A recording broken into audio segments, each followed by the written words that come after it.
அன்பு உறவுகளுக்கு இனிய வணக்கங்கள். மகர ராசி மற்றும் மகர லக்ன அன்பர்களுக்கு இது ஒரு சிறப்பு பதிவு. நிறைய பயனுள்ள தகவல்கள் இந்த வீடியோல கொடுத்திருக்கோம். கொஞ்சம் கூட வீடியோவை ஸ்கிப் பண்ணாம முடிஞ்ச வரைக்கும் முழுமையா பார்க்க முயற்சி செய்யுங்க. வாங்க வீடியோக்குள்ள போலாம். மகர ராசியை பொறுத்த வரைக்கும் உத்திராடம் 2, 3, 4 பாதங்கள், திருவோணம் 1, 2, 3, 4 பாதங்கள், அவிட்டம் 1, 2 பாதத்தை உள்ளடக்கியது மகர ராசி. மகர ராசிக்கு அதிபதி சனி பகவான். வீடியோல சொல்லக்கூடிய பலன்கள் ஆண் பெண் இருப்பாளருக்கும் பொருந்தக்கூடிய பலன்கள். வரக்கூடிய ஏப்ரல் முதல் வாரத்துல செவ்வாய் பெயர்ச்சி நிகழ இருக்கு. அதாவது திருக்கணித பஞ்சாங்கப்படி ஏப்ரல் 3ஆம் தேதியும் வாக்கிய பஞ்சாங்கப்படி ஏப்ரல் 7ஆம் தேதியும் மிதுனத்திலிருந்து கடகராசிக்கு செவ்வாய் பெயர்ச்சியாகி கடகத்துல நீச்சமாக போறார். செவ்வாய் நீச்சமானாலுமே வரக்கூடிய ஏப்ரல் 11ஆம் தேதி வரைக்கும் செவ்வாய் வர்க்கோத்தமம் பெற்று ராஜயோக பலன்களை கொடுக்க போறார். செவ்வாய் நீச்சமானாலே பிரச்சனை தான் கொடுப்பார் அப்படின்னு பயப்பட வேண்டாம். ஏன்னா செவ்வாய் வர்க்கோத்தமத்துல ராஜயோக பலன்களை கொடுக்க போறார். கடக ராசியில புனர்பூசம் 4ஆம் பாதத்துல செவ்வாய் இருக்கார். அதனால நவாம்சத்திலையும் கடகத்திலையும் இருக்கார். இந்த ராசி கட்டத்திலையும் நவாம்ச கட்டத்திலையும் ஒரே இடத்துல ஒரு கிரகம் இருந்தா அதுக்கு வர்க்கோத்தமம்னு பேர். இந்த வர்க்கோத்தம செவ்வாய் வலிமை பெற்றவர், யோக பலன்களை கொடுப்பார். அதே நேரத்துல நீச்சமாகி வர்க்கோத்தமம் பெறும் காரணத்தினால என்ன மாதிரி பலன்கள் கொடுக்க போறாருங்கிறத இப்ப பார்க்கலாம். வீடியோல 2 பாகமா பலன் கொடுத்திருக்கும். ஏப்ரல் 11, 2025 வரைக்கும் வர்க்கோத்தமத்துல இருக்கும் போது என்ன மாதிரி பலன்கள் கொடுப்பாருங்கிறத முதல் பார்ட்லயும், வீடியோவுடைய கடைசியில ஏப்ரல் 11, 2025 இருந்து ஜூன் 6, 2025 வரைக்கும் செவ்வாய் தனிச்சு நீச்ச நிலையில உங்களுக்கு என்ன மாதிரி பலன் கொடுக்க போறாருங்கிறத தனித்தனியா பார்க்கலாம். மகர ராசிக்கு லாபஸ்தானாதிபதியும் சுகஸ்தானாதிபதியுமான செவ்வாய் 7ஆம் பாவகம் கலத்திரஸ்தானத்துல நீச்சமா இருக்கார். மகர ராசி அன்பர்களுக்கு பாதகாதிபதியான செவ்வாய் நீச்ச நிலையில இருந்தாலும் வர்க்கோத்தம பலம் பெற்று வரக்கூடிய ஏப்ரல் 11ஆம் தேதி வரைக்கும் பலமா சஞ்சாரம் செஞ்சு என்ன மாதிரி பலன்கள் கொடுக்க போறாருங்கிறத பார்க்கலாம். ஏற்கனவே 3ஆம் இடம் முயற்சி ஸ்தானத்துல 5 கிரகங்கள் இருக்காங்க. அதுல கிட்டத்தட்ட 4 கிரகங்கள் குருசாரம் வாங்கி சஞ்சாரம் செய்யறாங்க. கலத்திரஸ்தானத்துல இப்ப சஞ்சாரம் செய்யக்கூடிய செவ்வாயும் குருசாரம் வாங்கி சஞ்சாரம் செய்யறார். இந்த 3ஆம் இடத்துல இருக்கும் கிரகங்களும் கலத்திரஸ்தானத்துல இருக்கும் செவ்வாயும் இப்போ பஞ்சமஸ்தானத்துல இருக்கும் குரு மாதிரி இருந்து பலன் கொடுக்க போறாங்க. 3ஆம் இடத்துக்கும் 5ஆம் இடத்துக்கும் ஒரு பாதக தொடர்பு இருக்கு. இந்த 5ஆம் இடம் 3ஆம் இடம்ங்கிறது கம்யூனிகேஷன் லைன் சம்பந்தப்பட்ட தொடர்புகளாகும், ஆவணங்கள் சம்பந்தப்பட்ட தொடர்புகளாகும், பிரயாணங்கள் சம்பந்தப்பட்ட தொடர்புகளாகும், டிரான்ஸ்பர் இடமாற்றம் சம்பந்தப்பட்ட தொடர்புகளாகும், ஐடி லைன் மாதிரியான வேலை, கலைத்துறை சார்ந்த துறை, இந்த மாதிரி விஷயங்கள், கமிஷன் ஃபீல்டுல இருக்கவங்க இவங்களுக்கெல்லாம் நல்லா இருக்கும். உறவுகளுக்கும் நல்லா இருக்கும். அதே மாதிரி படிப்பு சார்ந்த விஷயங்கள், அறிவு சார்ந்த விஷயங்கள், மேல் படிப்பு சார்ந்த விஷயங்கள், திருமணம், குழந்தை பிறப்பு சார்ந்த சுபகாரியங்கள், இத்தனைக்குமே இதெல்லாம் சிறப்பு கொடுக்கும். அதே நேரத்துல எல்லாருக்கும் ஒரே மாதிரி பலன்கள் நிச்சயமா கிடைக்காது. நம்ம ஜனனகால ஜாதகத்துல செவ்வாய் என்ன ஆதிக்கம் பெற்று சஞ்சாரம் செய்யறார், எந்த பாவகங்களை இயக்கக்கூடிய உபநட்சத்திரமா வராருங்கிறதையும் பார்க்கணும். சனி எந்த பாவக நட்சத்திரமா வராருங்கிறதையும் பார்க்கணும். இந்த மாதிரி வரும்போது உறவு சார்ந்த பாவகம் சம்பந்தமான தொடர்பு, நம்ம சுய ஜாதகத்துல செவ்வாய் சனி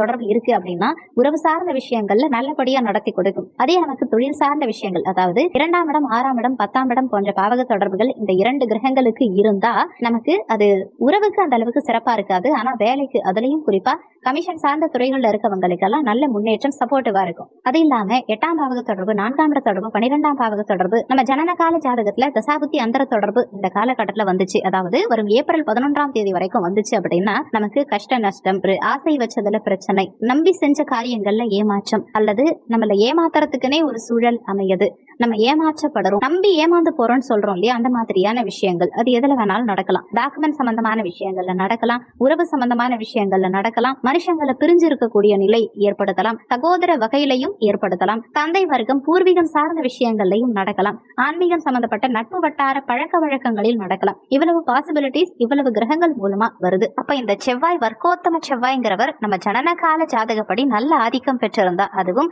உறவு சார்ந்த ஆதிக்கம், படிப்பு சார்ந்த ஆதிக்கம், மூளை உழைப்பு சார்ந்த ஆதிக்கம் பெற்றிருந்தா ரொம்ப நல்லா இருக்கும். இந்த காலகட்டத்துல நம்ம நீச்சமா போயிருக்கார் செவ்வாய்ங்கிறத நினைச்சு பயப்பட வேண்டியதில்லை. இப்ப நம்ம கோபப்படுறோம் அப்படின்னா அந்த நீச்ச செவ்வாயோடைய கோபம் கெடுதலா இருக்கும். அதே மாதிரி 7ஆம் இடத்துல செவ்வாய் நீச்சமாறதுனால கணவன் மனைவி உறவு சார்ந்த விஷயங்கள்ல கொஞ்சம் ஹார்ஷா பிஹேவ் பண்ணக்கூடிய சூழலை கொடுக்கும். விளையாட்டு சார்ந்த துறைகள்ல இருக்கவங்களுக்கு துணிச்சலா விளையாடக்கூடிய அமைப்பு கொடுக்கும். இந்த காலகட்டம் உங்களுக்கு பிளஸ்ஸா இருக்குமா மைனஸா இருக்குமாங்கிறத சுயஜாதகத்துல இருக்கும் கிரகங்களை கோச்சாரத்துல கரெக்டா பொருத்தி பார்க்கணும். இதுவரைக்கும் சொன்னது வரும் ஏப்ரல் 11ஆம் தேதி வரைக்கும் வர்க்கோத்தம பலம் பெற்ற செவ்வாய் என்ன மாதிரி பலன்கள் கொடுப்பாருங்கிறத பார்த்தோம். இனி ஏப்ரல் 11ஆம் தேதியிலிருந்து ஜூன் 6ஆம் தேதி வரைக்கும் நீச்ச நிலையில இருக்கும் செவ்வாய் என்ன மாதிரியான பலன்கள் கொடுப்பாருங்கிறத பார்க்கலாம். மகர ராசி அன்பர்களுக்கு லாபாதிபதியும் சுகஸ்தானாதிபதியுமான செவ்வாய் கலத்திரஸ்தானத்துல நீச்சமாறார். அதாவது மகர ராசிக்கு பாதகாதிபதியான செவ்வாய் இந்த காலகட்டத்துல நீச்சமாறது ஒரு வகையில நற்பலன்களை கொடுக்கும். ஆனா பிசினஸ் பார்ட்னர்ஷிப்ல மட்டும் கொஞ்சம் பொறுமையை கையாளணும். திருமண உறவுல கூட உங்க கணவனோ மனைவியோ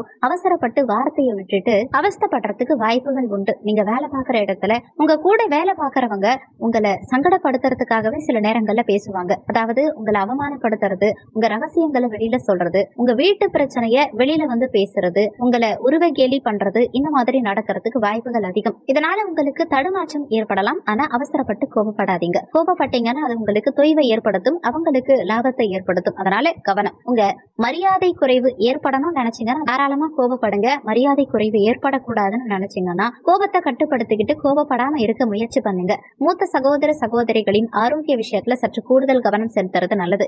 இந்த ஜூன் 6ஆம் தேதி வரைக்கும் 7ஆம் இடத்துல இருக்கும் செவ்வாய் உங்களுக்கு கூட இருக்கவங்களால பதற்றமான சூழ்நிலையை ஏற்படுத்துவார். உங்களை இரிட்டேட் பண்றதுக்காகவே, உங்களை கோபப்படுத்துறதுக்காகவே கூட இருக்கவங்க செயல்படுவாங்க. உங்க வாழ்க்கை துணை, உங்க தாய் வழி உறவுகள், குறிப்பா தாய் வழி பாட்டி, இவங்கெல்லாம் உங்களை இரிட்டேட் பண்றதுக்காகவே பேசுவாங்க. இப்படி பேசுறதுனால உங்களுக்கு என்ன பலன் கிடைக்கும்னா, உங்களை உணர்ச்சி வசப்பட வச்சுட்டேன் அப்படிங்கறதுக்காக அவங்க சந்தோஷப்படுவாங்க. இந்த ஜூன் 6ஆம் தேதி வரைக்கும் நிலம் சார்ந்த விஷயங்கள்ல உங்களுக்கு தடுமாற்றம் ஏற்படும். நீங்க சொந்தமா நிலம் வாங்கணும்னு நினைச்சீங்கன்னா கூட பெருசா பிரச்சனை இல்ல. பூர்வீக சொத்து, அம்மா வழி சொத்து வர்றது, அப்பா வழி சொத்து வர்றது, இல்ல பாட்டி கிட்ட இருந்து சொத்து வர்றது, இந்த மாதிரி விஷயங்கள் உங்களுக்கு நஷ்டத்தை ஏற்படுத்தும் அல்லது தடுமாற்றத்தை ஏற்படுத்தும் வகையில இருக்கும். நீங்க சில நேரங்கள்ல எதிர்பார்த்து ஏமாற்றம் அடைகிறதுக்கு வாய்ப்புகள் உண்டு.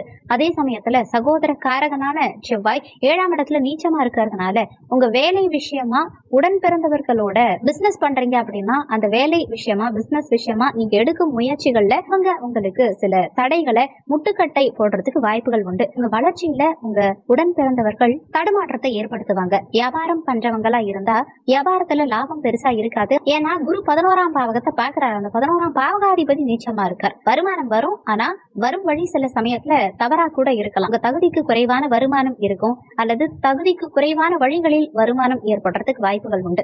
வாழ்க்கை துணை சம்பந்தமான விஷயங்கள்ல அவங்களுடைய ஆரோக்கியத்தை பேணுவதில் கவனம் செலுத்தணும். மகர ராசி அன்பர்களுடைய வாழ்க்கை துணையின் ஆரோக்கியத்துல சற்று கவனம் செலுத்துறது நல்லது. அதே சமயத்துல உங்க வாழ்க்கை துணையுடைய வேலை சார்ந்த விஷயங்கள்ல சிலருக்கு வேலை மாற்றம், வேலை இழப்புகள் ஏற்படுறதுக்கும் வாய்ப்புகள் உண்டு. ஏன்னா 7ஆம் வீட்டுக்கு தசமஸ்தானாதிபதி நீச்சம் அடைகிறது. உங்க வாழ்க்கை துணையுடைய வேலையில சில தொந்தரவுகள் இருக்கலாம். இந்த காலகட்டத்துல நிலம் சார்ந்த முதலீடுகள் உங்களுக்கு பெரிய அளவில் லாபத்தை கொடுக்காது. ஆனா இப்ப வாங்கி போடலாம். அது உங்களுக்கு ஜூன் 6ஆம் தேதிக்கு பிறகு உங்களுக்கு முன்னேற்றத்தை கொடுக்குமே தவிர இப்போதைக்கு அந்த அளவுக்கு சாதகத்தை கொடுக்காது. அரசாங்க துறையில இருக்கவங்களுக்கும் அரசியல்ல இருக்கவங்களுக்கும் கூட இருக்கவங்களால உங்களுடைய பதவிக்கு பங்கம் உண்டாகலாம், பதவி இழக்கக்கூடிய நிலையை கொடுக்கலாம். அதுவும் இந்த செக்யூரிட்டி டிபார்ட்மெண்ட், போலீஸ் டிபார்ட்மெண்ட், மிலிட்டரியில இருக்கவங்க எல்லாம் கூட ஒர்க் பண்றவங்க கிட்ட கொஞ்சம் விட்டு கொடுத்து போகணும். அவங்களோட மனஸ்தாபம் ஏற்படுறதுக்கு வாய்ப்புகள் உண்டு. விட்டு கொடுத்து போறதுக்கு முயற்சி பண்ணுங்க. இந்த காலகட்டத்துல இந்த செவ்வாயினால தொந்தரவுகள் ஏற்படாம இருக்க நீங்க செய்ய வேண்டிய பரிகாரம், மகர ராசி அன்பர்கள்